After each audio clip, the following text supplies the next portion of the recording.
Unang-una, yung sa LGSF na ang ginawa po namin ay magbibigay kami ng pondo sa mga LGU, sa mga probinsya, sa mga city government.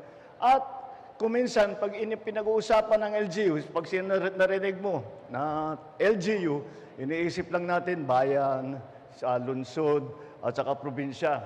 Hindi po natin dapat makalimutan ang barangay.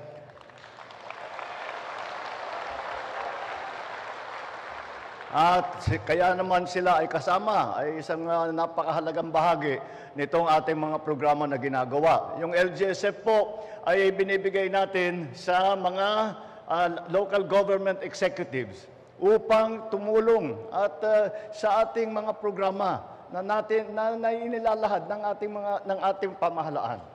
At ganun din sa ating mga barangay ay nagbibigay din tayo dito sa ating ibang programa naman na nanggagaling sa Socio-Economic Development Fund ay lahat po ng pondo na ito.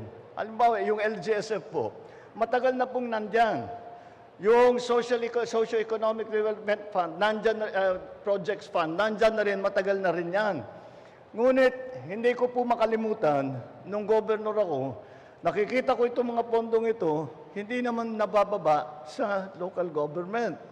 At nagagamit kung saan-saan. It's time already na may hawak na pondo rin ang ating mga barangay chairman. Dahil kung ano man ang kayamanan ng national government, ay hindi dapat maiwan sa taas. Dapat maibaba lahat yan.